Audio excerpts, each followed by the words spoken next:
ആണോ അല്ലേ? എൻ്റെ ഒരു സെഷൻ്റെ ഒരു പ്രത്യേകത, ഞാൻ കുറച്ച് പറയുകയും നിങ്ങൾ കൂടുതൽ സംസാരിക്കുകയും ചെയ്യും എന്നതാണ്. അതെല്ലാം നിങ്ങൾ പ്രതികരിച്ചെങ്കിൽ മാത്രമേ നമ്മുടെ ക്ലാസ് മുന്നോട്ട് പോകുള്ളൂ. ഈ പറയുന്ന കേൾക്കുന്ന കാര്യം എഴുതി വെക്കുന്ന സ്വഭാവം ഒക്കെ ഉണ്ടാവും.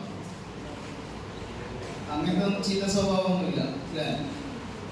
ശരി. അപ്പൊ എന്നെ ഏൽപ്പിക്കപ്പെട്ടത് പ്രവാചകന്മാരെ കുറിച്ച് മൊത്തത്തിലും അന്ത്യപ്രവാചകനെ കുറിച്ച് സവിശേഷമായും പ്രതിപാദിക്കണം എന്നാണ് ഏൽപ്പിക്കപ്പെട്ടത്. ഇൻഷാ അല്ലാഹ് പരമാവധി ആ വിഷയത്തോട് നീതി പുലർത്തി ചില കാര്യങ്ങൾ നിങ്ങളുമായി പങ്കുവെക്കാനാണ് ഉദ്ദേശിക്കുന്നത്. എൻ്റെ ഒന്നാമത്തെ ചോദ്യം, പ്രവാചകന്മാരുടെ കഥകൾ നിങ്ങൾ വായിച്ചിട്ടുണ്ടാവും അല്ലേ? അതിൽ ഏറ്റവും കൂടുതൽ നിങ്ങൾ ഇഷ്ടപ്പെട്ടത് ഏത് പ്രവാചകന്റെ കഥയാണ്?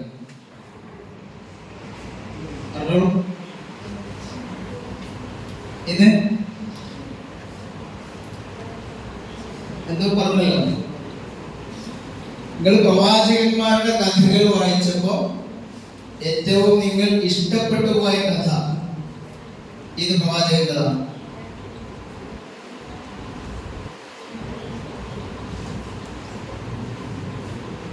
മറുപടിയില്ല. ഏതെങ്കിലും പ്രവാചകന്മാരുടെ കഥകൾ നിങ്ങൾ വായിച്ചിട്ടുണ്ടോ? ഏത് പ്രവാചകന്റെ? കുറെ പ്രവാചകന്മാർ. അതിൽ എവിടെയെങ്കിലും സ്ട്രൈക്ക് ചെയ്ത എന്തെങ്കിലും സംഭവങ്ങൾ മനസ്സിലുണ്ടാവും? ഏതെങ്കിലും പ്രവാചകൻ? മൂസ നബിയുടെ. ഗുഡ്. അപ്പൊ മൂസ നബിയുടെ ചരിത്രം, ഇപ്പൊ മുഹറം മാസമാണ്, മൂസ നബിയുമായുള്ള ഒരു ചരിത്രത്തെ പ്രതിനിധീകരിക്കുന്ന, ആ ചരിത്രത്തെ ഓർമ്മിച്ച് നമ്മൾ നോമ്പെടുക്കുന്ന ഒരു മാസം കൂടിയാണ്. ചിലപ്പോൾ അത് ആ വിഷയം നമ്മൾ സംസാരത്തിൽ എവിടെയെങ്കിലും ചിലപ്പം വരും, അപ്പോൾ അവിടെ പറയാം. പക്ഷേ മൂസ നബി എന്നൊരാൾ പറഞ്ഞു. പിന്നെ ആരാ? മുഹമ്മദ് നബി. മുഹമ്മദ് നബിയുടെ ചരിത്രം വായിച്ചപ്പോൾ നിന്റെ മനസ്സിൽ ഇപ്പോഴും തങ്ങി നിൽക്കുന്ന എന്തെങ്കിലും സംഭവം?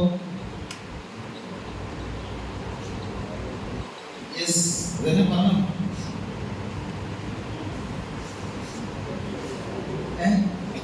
കുറെ ഉള്ളത് കൊണ്ട് എന്താക്കാൻ പറ്റുന്നില്ല, പറയാൻ പറ്റുന്നില്ല. ശരി. അപ്പൊ ഏതായിരുന്നാലും പ്രവാചകന്മാരെ നിങ്ങൾ വായിച്ചിട്ടുണ്ട്, അവരുടെ കഥകൾ നിങ്ങൾ മനസ്സിലാക്കിയിട്ടുണ്ട്. അപ്പൊ ഇസ്ലാമിനെ സംബന്ധിച്ചിടത്തോളം 3 അടിസ്ഥാനങ്ങളാണ് നിങ്ങൾക്കറിയാം. ഒന്ന് തൗഹീദ്. എന്താ തൗഹീദ് എന്ന് പറഞ്ഞാൽ? ഒച്ചത്തിൽ പറയണോ? തൗഹീദ് എന്ന് പറഞ്ഞാൽ എന്താ? ഏകദൈവ വിശ്വാസം. രണ്ടാമത്തെ അടിസ്ഥാനം എന്താ? റിസാലത്ത്. മൂന്നാമത്തത് ആഖിറത്ത്. അതിലെ രണ്ടാമത്തെ വിഷയമാണ് ഇന്ന് നമ്മളോട് പറയുന്നത് അല്ലേ? അപ്പൊ തൗഹീദ്, റിസാലത്ത്, ആഖിറത്ത്, ഏകദൈവ വിശ്വാസം, പ്രവാചകത്വം, പരലോകം. ഈ 3 അടിസ്ഥാന പോയിന്റുകളിലാണ് ഇസ്ലാം, വിശുദ്ധ ഖുർആൻ നമ്മളെ ഊന്നി പല കാര്യങ്ങളും പഠിപ്പിക്കുന്നത്. ആ 3 അടിസ്ഥാനങ്ങളിലെ രണ്ടാമത്തെ പോയിന്റാണ് ഇന്ന് നമ്മളിവിടെ ചർച്ചയ്ക്ക് വിധേയമാകുന്നത്.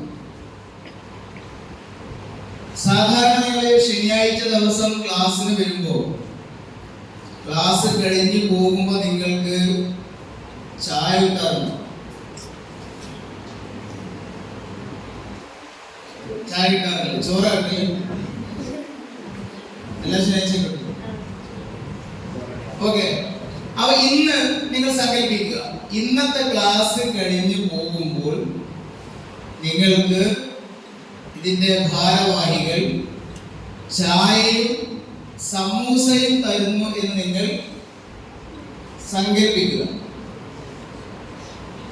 ഞാൻ ഈ ഒരു ഉദാഹരണം പറഞ്ഞു തുടങ്ങുന്നത്, സാധാരണഗതിയിൽ ഒരു സമൂസക്ക് ഇവിടെ സലാമത്ത് നഗറിലെ എങ്ങനെ നിൽക്കാറില്ല, എത്ര മൂലയാണ് സമൂസക്ക് ഉണ്ടാവുക?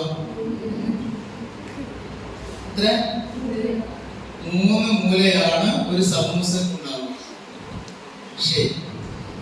അപ്പൊ അതിന്റെ ഷേപ്പ് മാറിയാൽ, ആ സമൂസയുടെ ഷേപ്പ് മാറിയാൽ നമ്മൾ വേറെ എന്തെങ്കിലും പേര് പറയും അല്ലെ? വിശുദ്ധ ഖുർആനിൽ ഫാസിഖ്, വാലിമ്, മുഅ്മിന്, മുസ്ലിം, മുനാഫിഖ് ഇങ്ങനെ കുറെ പേരുകളുണ്ട് ഖുർആനിൽ ഇല്ലേ? ഈ പേര് കിട്ടുന്നത് എങ്ങനെയാന്ന് ചോദിച്ചാൽ, ഞാൻ ഇപ്പൊ സമൂസയുടെ ഉദാഹരണം പറഞ്ഞത്. അച്ചപ്പം എപ്പോഴാണ് അച്ചപ്പാവുന്നത്? ആ ഫ്രെയിമിൽ, ആ അച്ചിനകത്ത് ആ പലഹാരം വാർക്കപ്പെടുമ്പോഴാണ് ആ പലഹാരത്തിന് ആ പേര് നിശ്ചയിക്കുന്നത്. അപ്പൊ ഈ പ്രപഞ്ചത്തിന്റെ നാഥൻ പടച്ച തമ്പുരാൻ നമുക്കൊരു ഫ്രെയിം നിശ്ചയിച്ച് തന്നിട്ടുണ്ട്. ആ ഫ്രെയിമിനകത്ത് നമ്മൾ നിൽക്കുമ്പോഴാണ് നമുക്ക് ഏത് പേര് യോജിക്കാം? മുസ്ലിം. ആ ഫ്രെയിമിനകത്ത് നമ്മൾ നിൽക്കുമ്പോഴാണ് നമുക്ക് മുസ്ലിം എന്ന പേര് ഫിറ്റാവുള്ളൂ. ആ ഫ്രെയിമിന് പുറത്താണ് നമ്മളെങ്കിൽ ചിലപ്പോൾ നമ്മൾ മുനാഫിഖാവും, ചിലപ്പോൾ കാഫിറാകും, ചിലപ്പോൾ മുശ്രിക്കാവും, ചിലപ്പോൾ വാലിമാവും. ഇങ്ങനെ എല്ലാ പ്രശ്നങ്ങളുണ്ട്. ഈ ഫ്രെയിമിനകത്ത് നമ്മൾ നിൽക്കുക എന്നത് വളരെ പ്രധാനപ്പെട്ട ഒരു സംഗതിയാണ്. അപ്പൊ പടച്ച റബ്ബ് നമുക്കൊരു ദീന് തന്നു, അതുപോലെ തന്നെ വിശുദ്ധമായ ഒരു ഗ്രന്ഥം തന്നു. അത് തന്നിട്ട് അവിടെ അവസാനിപ്പിക്കുകയല്ല ചെയ്തത്. ഇത് പഠിപ്പിക്കാൻ വേണ്ടി, ഇത് പരിശീലിപ്പിക്കാൻ വേണ്ടി പഠിച്ചോൻ ചെയ്തു, ഒരു പ്രവാചകനെ നിയോഗിച്ചു.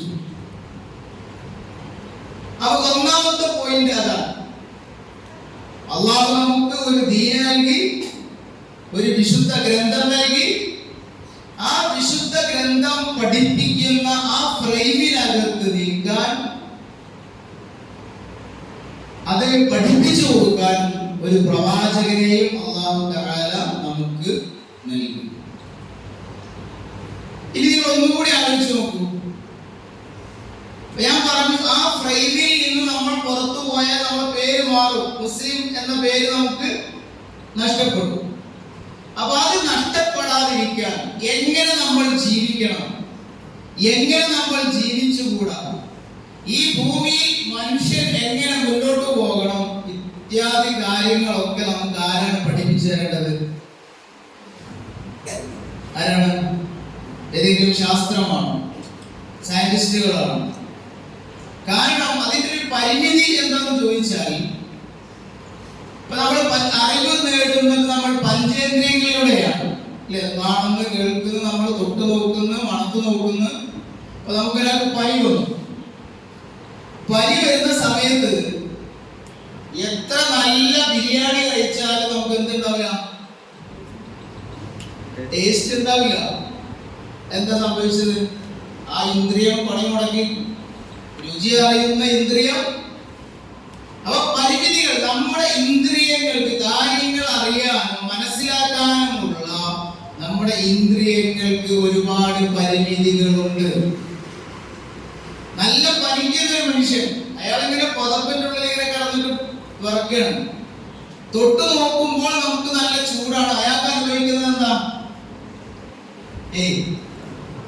ആ പനിക്കുന്ന മനുഷ്യനെ നമ്മൾ തൊട്ട് നോക്കുമ്പോൾ അയാൾക്ക് നല്ല ചൂടുണ്ട്. പക്ഷെ അയാൾക്ക് എന്താ അനുഭവിക്കുന്നത്? എന്താ സംഭവം? ഇത്രയുള്ള മനുഷ്യൻ ഒരുപാട് പരിമിതികളുള്ള ഒരു സൃഷ്ടിയാണ്. അപ്പൊ ഈ മനുഷ്യന്റെ ശരീരത്തിന് രോഗം വരുമ്പോൾ നമ്മൾ ചികിത്സിക്കും. അതുപോലെ തന്നെ ഈ മനുഷ്യന്റെ ആത്മാവ്, മനുഷ്യന്റെ മനസ്സിനെ ചികിത്സിക്കണം. മനുഷ്യന്റെ മനസ്സിന് എന്താവും? അസുഖം വരും.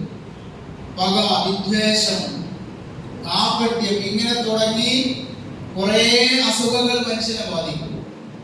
അപ്പൊ ഏതെങ്കിലും ഒരു സയന്റിസ്റ്റിന്റെ ലാബിൽ പരിശോധിച്ച് അസൂയ മാറാൻ ഇന്നത്, അല്ലെങ്കിൽ സന്മാർഗത്തിലൂടെ സഞ്ചരിക്കാൻ ഇന്നത് എന്ന് പറഞ്ഞു തരാൻ നമ്മുടെ ശാസ്ത്രത്തിന് കഴിയില്ല, ഒരു സയന്റിസ്റ്റിന് കഴിയില്ല. ഇപ്പോൾ H2O എന്ന് പറഞ്ഞാൽ എന്താ? വെള്ളം, വാട്ടർ. നമ്മൾ ഹൈഡ്രജനും ഓക്സിജനും ചേർന്ന് വെള്ളം ഉണ്ടാകുന്നു എന്ന് നമ്മൾ കെമിസ്ട്രിയുടെ ക്ലാസ്സിൽ നമ്മൾ പഠിക്കണേ. കെമിസ്ട്രിയിൽ നമ്മൾ ഇതിന്റെ രാസഘടനയെ കുറിച്ചൊക്കെ നമ്മൾ മനസ്സിലാക്കുകയാണ്. അതൊരു അറിവാണ്. ഹൈഡ്രജനും ഓക്സിജനും ചേർന്നാണ് വെള്ളം ഉണ്ടാകുന്നത് എന്നത് നമ്മുടെ അറിവാണ്, ഒരു നോളജ്. ആ അറിവിനെ തിരിച്ചറിവിലേക്ക് എത്തിക്കുക എന്നിടത്താണ് വിസാലത്തിന്റെ പ്രസക്തി, പ്രവാചകത്വത്തിന്റെ പ്രസക്തി. നമ്മൾ കേവലം അറിവുള്ള ബുദ്ധിക്ക് മാത്രം നമ്മൾ ഭക്ഷണം കൊടുത്താൽ പോരാ, നമ്മൾ നമ്മുടെ ആത്മാവിനും ഭക്ഷണം കൊടുക്കണം. ആ ആത്മാവിന് കൊടുക്കുന്ന ഭക്ഷണത്തെ കുറിച്ച് നമ്മുടെ സയൻസ് പറഞ്ഞിട്ടില്ല, അവർക്ക് പറയാൻ കഴിയില്ല. അവിടെയാണ് പ്രവാചകന്മാർ കാലാകാലങ്ങളിലായി നിർവഹിച്ച ദൗത്യത്തിന്റെ പ്രസക്തി എന്ന് പറയുന്നത്. ആദം നബി മുതൽ മുഹമ്മദ് നബി സല്ലല്ലാഹു അലൈഹി വസല്ലം വരെയുള്ള ലക്ഷക്കണക്കിന് പ്രവാചകന്മാർ ഈ ഭൂമിക്ക് മുകളിൽ നിർവഹിച്ച ദൗത്യം എന്ന് പറയുന്നത് മനുഷ്യരുടെ മനസ്സുകളെ ചികിത്സിക്കുകയായിരുന്നു. കൃഷി എങ്ങനെ ചെയ്യണം, അത് മനുഷ്യന്റെ ഒരു അറിവാണ്. പക്ഷെ അവിടെ പ്രവാചക അധ്യാപനം എന്ന് പറയുന്നത് ആരുടെയെങ്കിലും ഭൂമി വെട്ടിപ്പിടിച്ചിട്ടോ അധാർമികമായോ നിഷിദ്ധമായ മാർഗത്തിലൂടെ അല്ല നിന്റെ കൃഷി ഉണ്ടാകേണ്ടത്, നിന്റെ വീട് വെക്കേണ്ടത്, നീ വസ്ത്രം വാങ്ങേണ്ടത്. ഇങ്ങനെ രണ്ട് സംഗതിയെയും വേർതിരിച്ച് നമ്മൾ മനസ്സിലാക്കുമ്പോഴാണ് പ്രവാചക ദൗത്യത്തിന്റെ പ്രാധാന്യം നമുക്ക് മനസ്സിലാവുക. അപ്പൊ ഞാൻ തുടക്കത്തിൽ പറഞ്ഞു, നമ്മളൊരു ഫ്രെയിമിനകത്ത് നിൽക്കണം. ആ ഫ്രെയിമിനകത്ത് നിൽക്കുന്നില്ലെങ്കിൽ നമ്മൾ ഈ റോഡിലൂടെ പോകുന്ന പൂച്ചയും പട്ടിയും എങ്ങനെയാണോ അതുപോലെ തന്നെ നമ്മൾ ആയിത്തീരും. അപ്പൊ നിങ്ങൾ ആലോചിച്ച് നോക്കൂ, ഒരു പശു റോഡിലൂടെ പോവുകയാണ്. ചിലപ്പോ ചോദിക്കും ആളുകൾ, എന്ത് ബുദ്ധിയും ബോധവും ഉള്ള മനുഷ്യന് അയാൾക്ക് സത്യസന്ധമായ വഴിയിൽ അങ്ങ് ജീവിച്ചു പോയിക്കൂടെ, അയാൾക്ക് എന്തിനാണ് ഒരു പ്രവാചകന്റെ ആവശ്യം? എന്നാൽ എന്തുകൊണ്ട് മറ്റു ജീവജാലങ്ങൾക്ക് ഈ വിസാരത്തിന്റെ ആവശ്യമില്ലാത്തത് എന്നൊക്കെ ആളുകൾ ചോദിക്കാറുണ്ട്. അതും ഈ ഭൂമിയിലെ സൃഷ്ടികളല്ലേ എന്ന്. ഇവിടെയാണ് മനുഷ്യനെ സംബന്ധിച്ചിടത്തോളം ചോയ്സ് ഉണ്ട്. അത് വലിയൊരു പ്രശ്നമാണ്. മറ്റു പക്ഷികളെ സംബന്ധിച്ചോ മൃഗങ്ങളെ സംബന്ധിച്ചോ അവർക്ക് ചോയ്സ് ഇല്ല. അവരിവിടെ ജനിക്കുന്നു, പടച്ചവൻ നിശ്ചയിച്ച വഴിയിൽ അവർ സഞ്ചരിക്കുന്നു, നിശ്ചയിച്ച സമയത്ത് അത് ചത്തുപോകുന്നു, അത്രേ ഉള്ളൂ. എന്നാൽ മനുഷ്യൻ അങ്ങനെയല്ല. മനുഷ്യന്റെ മുമ്പിൽ ശരിയേത് തെറ്റേത്. ഇപ്പൊ നമ്മുടെ ക്യാമ്പസുകളിലൊക്കെ ഇപ്പൊ നമുക്ക് കാണാൻ പറ്റും. ക്യാമ്പസുകളിൽ മൈ ബോഡി മൈ ചോയ്സ് എന്ന് ചില ക്യാമ്പസുകളിൽ ചില വിദ്യാർത്ഥി സംഘടനകളൊക്കെ ബോർഡ് വെക്കാറുണ്ട്. മൈ ബോഡി മൈ ചോയ്സ്, എന്റെ ശരീരം എന്റെ ഇഷ്ടം. ഇങ്ങനെ ഒരു മുസ്ലിമിന് പറയാൻ പറ്റില്ല. എന്തുകൊണ്ടാണ്? എന്റെ ശരീരം എന്റെ ഇഷ്ടം എന്ന് ഒരു മുസ്ലിമിന് പറയാൻ പറ്റില്ല. എന്തുകൊണ്ട്? ഉത്തരം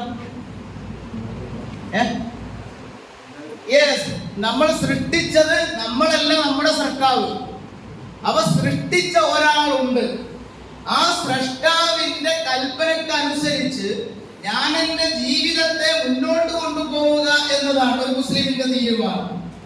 അല്ലാതെ ലിബറൽ കാഴ്ചപ്പാടുകൾ നമ്മുടെ ക്യാമ്പസിനകത്തൊക്കെ വരുന്നുണ്ട്. എന്റെ ഇഷ്ടം പോലെ തോന്നിയതുപോലെ ആരെന്ത് പറഞ്ഞാലും ശരി, ഞാൻ ആ റൂട്ടിലെ സഞ്ചരിക്കൂ എന്ന് പറയുന്ന ഒരു അവസ്ഥയുണ്ട്. അത് ശരിയല്ല. ഇവിടെയാണ് പ്രവാചക ദൗത്യം എന്ന് പറയുന്നത്. നാം നമ്മുടെ ഇഷ്ടം അനുസരിച്ചല്ല മുന്നോട്ട് പോവേണ്ടത്. നമ്മളെ സൃഷ്ടിച്ച നമ്മുടെ സൃഷ്ടാവിന്റെ ഇഷ്ടം അനുസരിച്ചാണ് നമ്മൾ മുന്നോട്ട് പോവേണ്ടത്. ഇപ്പൊ എന്റെ കയ്യിലുള്ള ഈ മൈക്ക്, എന്റെ മുമ്പിലുള്ള ആ മൊബൈൽ ഫോൺ, ഇതിനൊക്കെ ഓരോ കമ്പനിയുണ്ട്. ഈ മൈക്ക് ഒരു കമ്പനി, അബൂജ കമ്പനി നിർമ്മിക്കുമ്പോൾ, അല്ലെങ്കിൽ ഒരു സാംസങ് ഒരു ഫോൺ നിർമ്മിക്കുമ്പോൾ, നമ്മൾ ഷോപ്പിൽ ചെന്ന് ഒരു ഫോൺ വാങ്ങുന്ന സമയത്ത് ആ ബോക്സിനകത്ത് ചെറിയ ഒരു ബുക്ക് ഉണ്ടാവും. എന്തിനാ പുസ്തകം? ആ ബോക്സിനകത്ത് എന്തിനാണ് മൊബൈലിന്റെ കൂടെ ചെറിയ ബുക്ക്ലെറ്റ് വെച്ചത്? എന്തിനാ? ആ ബുക്ക്ലെറ്റ് അനുസരിച്ച് നമ്മൾ ഈ മൊബൈലിനെ പ്രവർത്തിപ്പിക്കുമ്പോഴാണ് അതിന്റെ എല്ലാ ഫംഗ്ഷനും നമുക്ക് സാധ്യമാവുക, അല്ലേ? നമ്മൾ വേറെ ഏതെങ്കിലും കമ്പനിയുടെ കേബിൾ ഉപയോഗിച്ചാൽ അത് ചാർജ് ചെയ്യാൻ പറ്റില്ല. നാം വാങ്ങിയ ഫോണിന്റെ കൂടെ തന്നെ ലഭിക്കുന്ന ഒരു ചാർജർ ഉണ്ട്. ആ ചാർജർ നമ്മൾ ഉപയോഗിക്കുമ്പോഴാണ് ഈ ഫോണിന്റെ ഹെൽത്ത് ശരിയാവുക, അല്ലെങ്കിൽ അതിന് വേഗത്തിൽ തകരാറ് സംഭവിക്കും. അപ്പം ഇതിനെ ഉണ്ടാക്കിയ ഒരു മൊബൈൽ ഉണ്ടാക്കിയ കമ്പനി അതിനോടൊപ്പം ഒരു ബുക്ക്ലെറ്റും തരുന്നത് ഏത് രീതിയിലാണോ ഈ മൊബൈൽ അവർ ഉണ്ടാക്കിയത് അതിനനുസരിച്ച് ഇത് എങ്ങനെ പ്രവർത്തിപ്പിക്കണമെന്ന് ആ കമ്പനി പറയുന്നു. അല്ലാതെ നമ്മളൊരു മൊബൈൽ വാങ്ങിയിട്ട് ഒരു മിക്സിയുടെ ബുക്ക്ലെറ്റ് എടുത്ത് പ്രവർത്തിപ്പിക്കാൻ നോക്കിയാൽ സാധിക്കുന്ന സംഗതിയല്ല. അതുകൊണ്ട് അല്ലാഹു തആല നമ്മളെ സൃഷ്ടിച്ചു. അല്ലാഹു തആല നമ്മുടെ സ്രഷ്ടാവാണ്.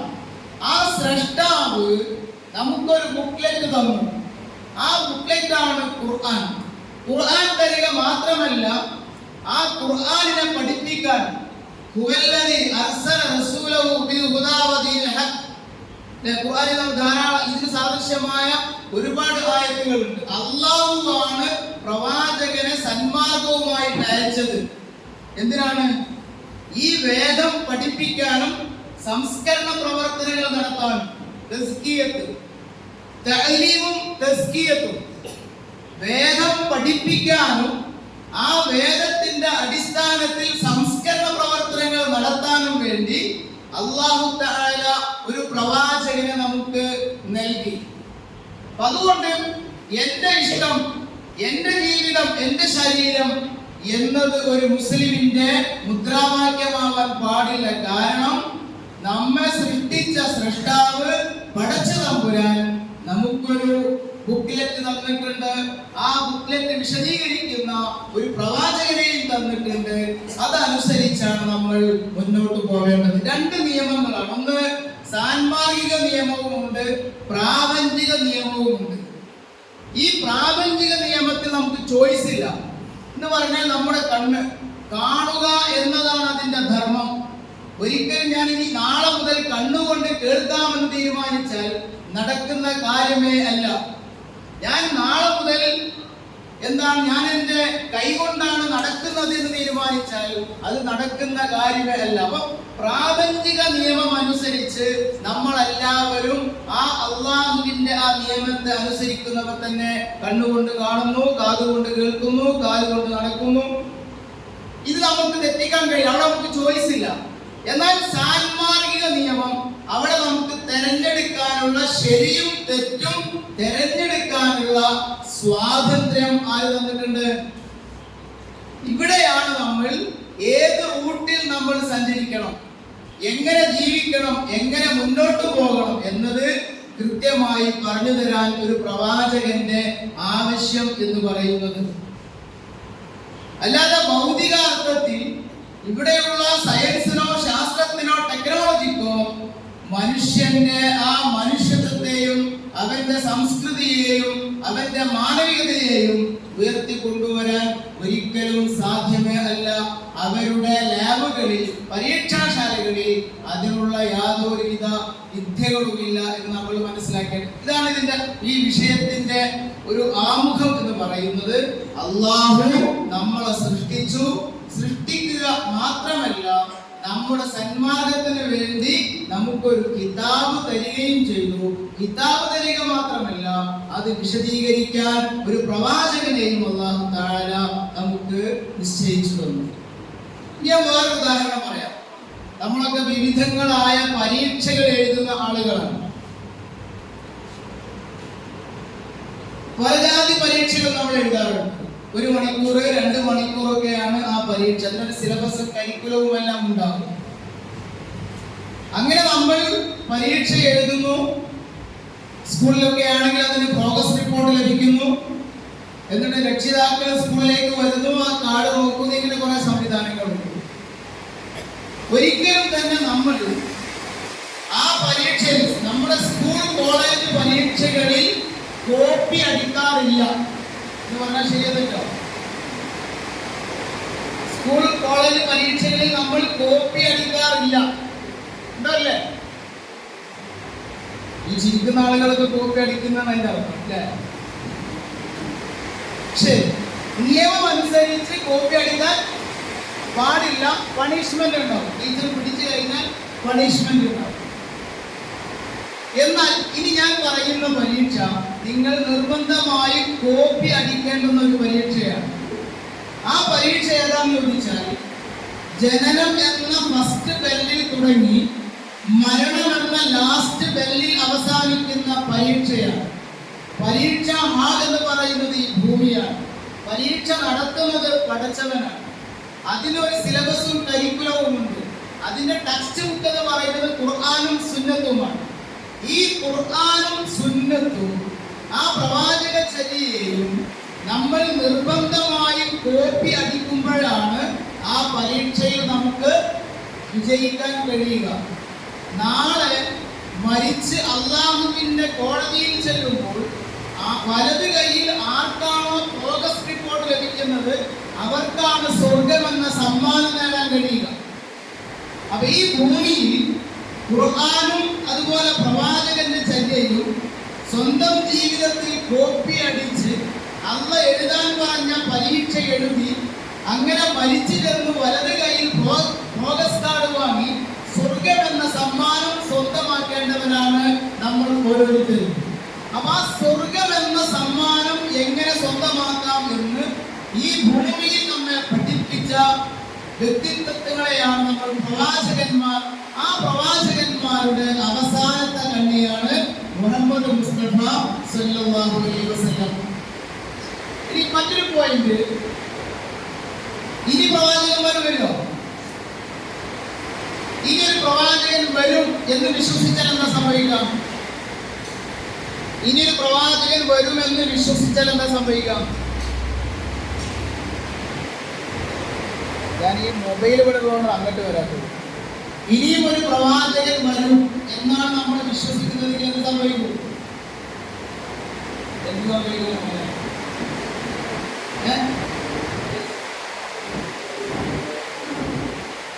ഈ പ്രവാചകൻ വരില്ല.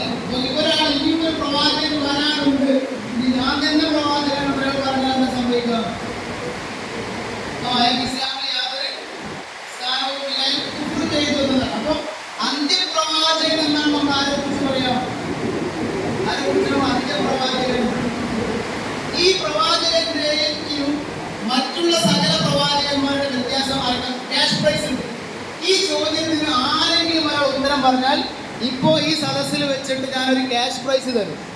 ചോദ്യം ഇതാണ്: മുഹമ്മദ് നബി സല്ലല്ലാഹു അലൈഹി വസല്ലമയും അതിനു മുമ്പ് കഴിഞ്ഞു പോയ എല്ലാ പ്രവാചകന്മാരും, എല്ലാവരും ആദം നബി മുതൽ ഇങ്ങോട്ടുള്ള മുഹമ്മദ് നബി വരെയുള്ള മുഹമ്മദ് നബി അല്ലാത്ത സകല പ്രവാചകന്മാരും പിന്നെ അവസാനത്തെ നബി മുഹമ്മദ് നബി, ഈ ഇവർക്കിടയിൽ ഒരു വലിയ വ്യത്യാസമുണ്ട്. ആ വ്യത്യാസം ആരാണോ ഇവിടെ ഒന്ന് പറയുന്നത് അയാൾക്കൊരു ക്യാഷ് പ്രൈസ് ഞാൻ ഇവിടെ വെച്ച് തരും.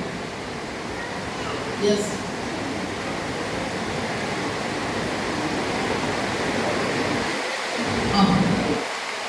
ഇത് നല്ല ക്ലാപ്പ് കൊടുക്കും.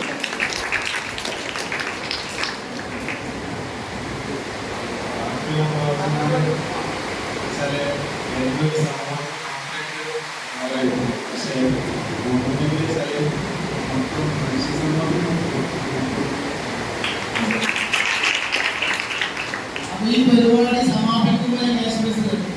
ഞാൻ തന്നിട്ടില്ലെങ്കിൽ അടിച്ചു പോകാം. ഞാൻ കൊടുക്കും, ഞാൻ കൊടുക്കും. അപ്പോൾ എന്താണ്? മറ്റു പ്രവാചകന്മാരെല്ലാം അതാത് കാലഘട്ടത്തിലേക്കുള്ള പ്രവാചകന്മാരായിരുന്നു. എന്നാൽ മുഹമ്മദ് മുസ്തഫ സല്ലല്ലാഹു അലൈഹി വസല്ലം എന്ന പ്രത്യേകത, ഇനി ഒരു നബി വരാനില്ല, എനിക്ക് ശേഷം ഒരു നബിയില്ല എന്ന് പ്രവാചകനെ കുറിച്ച് പറഞ്ഞിട്ടുണ്ട്. അതുകൊണ്ട് റഹ്മത്തുൽ ആലമീൻ എന്ന പ്രവാചകന്റെ വിശേഷണം റഹ്മത്തുൽ ലോകത്തിന്റെ കാരുണ്യമാണ്. അതുകൊണ്ട് ഇനിയൊരു പ്രവാചകൻ ഇല്ല. അതുപോലെ ഖുർആനെ കുറിച്ച് എന്താ പറയുന്നത്? ഹുദൽ ലിന്നാസ്, എല്ലാ മനുഷ്യർക്കുമുള്ള സന്മാർഗമാണ്. ഇനിയൊരു വേദഗ്രന്ഥത്തിന്റെ ആവശ്യമില്ല, ഇനിയൊരു പ്രവാചകന്റെയും ആവശ്യമില്ല. അവസാന നാള് വരെയുള്ള ജനസമൂഹങ്ങൾക്ക് ഇവിടെ അവരുടെ സാന്മാർഗ നിയമങ്ങൾ മനസ്സിലാക്കി ജീവിക്കാനുള്ള എല്ലാ സംഗതികളും ഖുർആനിനകത്തുണ്ട്. അത് പ്രവാചകൻ സ്വല്ലല്ലാഹു അലൈഹി വസല്ലമ നമുക്ക് പഠിപ്പിച്ചു തരികയും ചെയ്തിട്ടുണ്ട്. അതുകൊണ്ട് ഇനിയൊരു പ്രവാചകൻ വരാനില്ല. മുഹമ്മദ് നബി സല്ലല്ലാഹു അലൈഹി വസല്ലമ പഠിപ്പിച്ച ആ കാര്യങ്ങൾ തന്നെ ലോകാവസാനം വരെയുള്ള ജനതയ്ക്ക് അവരുടെ സാന്മാർഗ നിയമം പിൻപറ്റാൻ മതിയാവുന്നതാണ്. അതുകൊണ്ട് ഈ പ്രവാചകന്റെ ആവശ്യമേ ഇല്ല എന്നാണ് നമ്മൾ മനസ്സിലാക്കേണ്ടത്. ശരി, ഇത്രയും സമയം ഞാൻ പറഞ്ഞു. ഇനി ഒരു ആൺകുട്ടിയും ഒരു പെൺകുട്ടിയും ഇവിടെ വന്നിട്ട് ഇത്രയും നേരം ഞാൻ പറഞ്ഞതിൽ നിന്ന് നിങ്ങൾക്ക് മനസ്സിലായ ഒരു പോയിന്റ് ഒരു ആൺകുട്ടി പറയാം, മറ്റൊരു പോയിന്റ് ഒരു പെൺകുട്ടി പറയാം. ആരാ ഇതിന് ക്യാഷ് പ്രൈസിൽ കേട്ടാ? ആരാ പറയാം?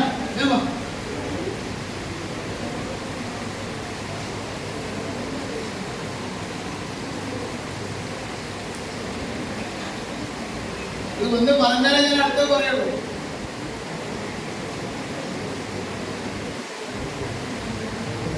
ക്യാഷ് പ്രൈസിന്റെ ചോദ്യത്തിന് ശേഷം വരുന്നുണ്ട് ഒരു ക്യാഷ് പ്രൈസും കൂടി ചോദ്യം വരുന്നുണ്ട്. ആരാ പറയാം? വേഗം, സമയമല്ല. എന്റെ ചോദ്യം ക്ലിയർ അല്ലേ? എന്താ ചോദിച്ചത്?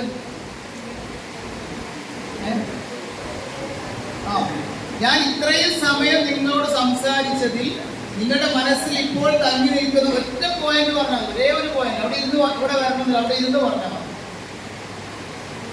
ഈ കൈ പൊക്കിയതോ തല കുറിഞ്ഞതോ?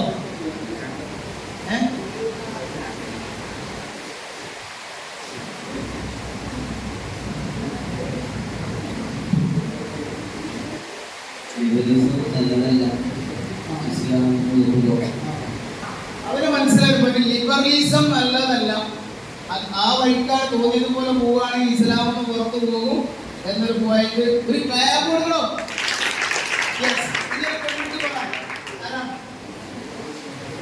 ആരാ പറയാം?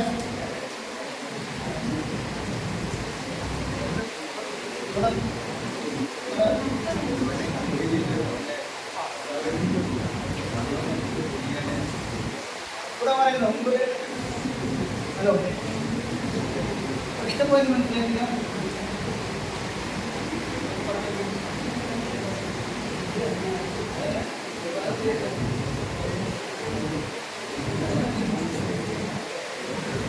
കുറെ കാര്യങ്ങൾ മനസ്സിലായിട്ട് പക്ഷെ ഒന്നും പുറത്തേക്ക് വരുന്നില്ല.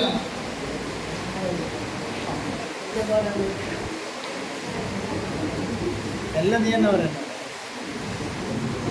ഇതൊക്കെ മനസ്സിലായോ?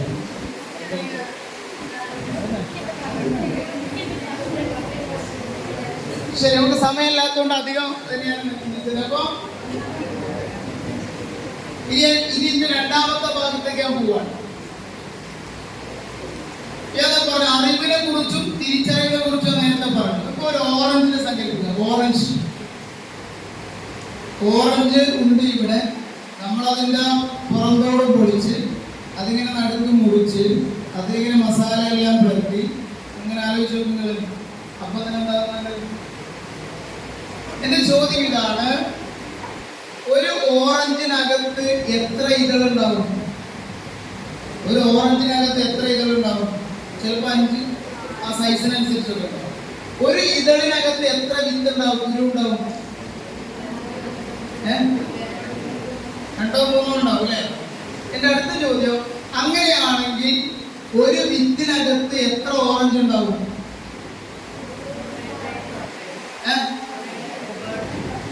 കുറെ ഉണ്ടാവും. എങ്ങനെ ഒരു വിത്തിനകത്ത് കുറെ ഓറഞ്ച് ഉണ്ടാവാം?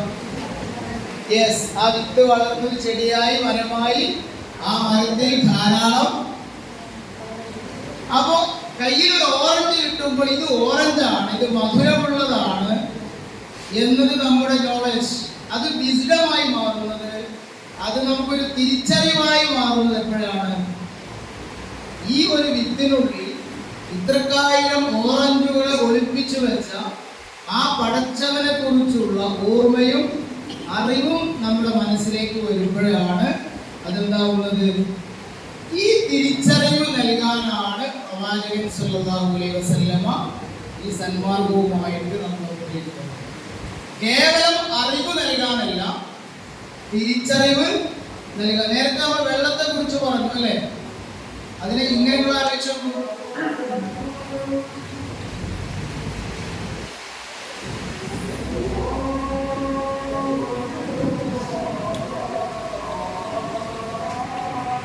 പറഞ്ഞത് കേവലമായ അറിവ് പഠിപ്പിക്കാനല്ല പ്രവാചകൻ വന്നത്, നമുക്ക് തിരിച്ചറിവുകൾ നൽകാനാണ്. അപ്പൊ വെള്ളത്തിന്റെ ഉദാഹരണം നമ്മൾ പറഞ്ഞു. വെള്ളം ഹൈഡ്രജനും ഓക്സിജനും ചേർന്നതാണ് എന്ന അറിവ് നമ്മൾ സ്കൂളിൽ നേടുകയാണ്.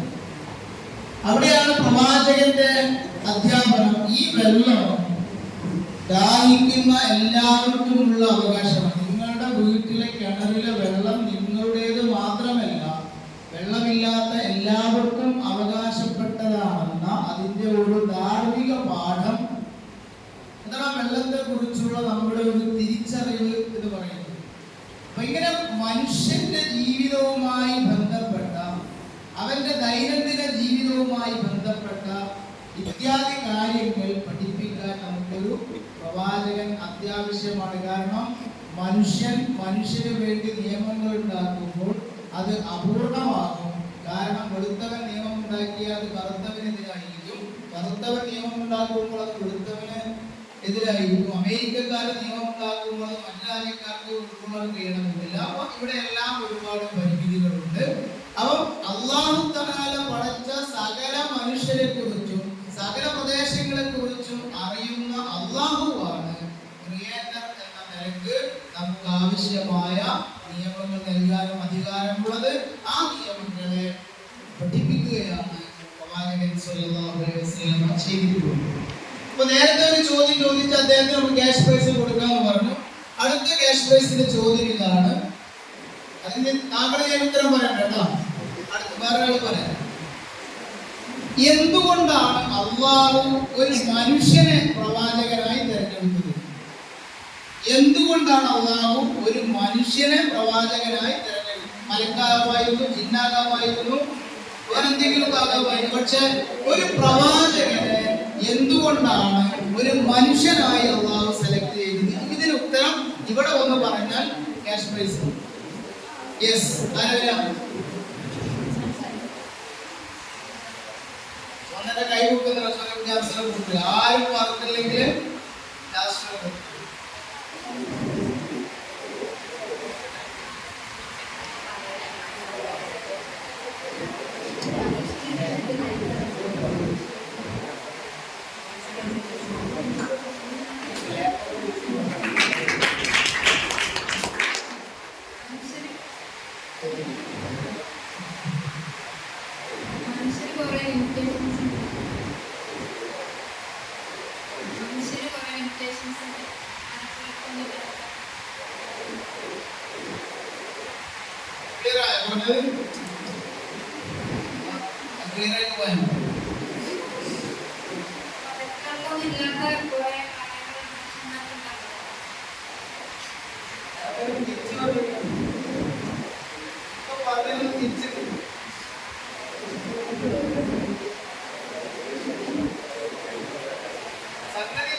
അതായത് ഒരു പ്രവാചകനായിട്ട് ഒരു മലക്ക്, അത് മക്കയിലെ മുശ്രിക്കുകൾ ചോദിച്ചിട്ടുണ്ടത്, ഒരു മലക്കാണ് പ്രവാചകനായി വരുന്നതിനെ നമ്മൾ പിൻപറ്റിയിരുന്ന അനുസരിച്ചിരുന്നു.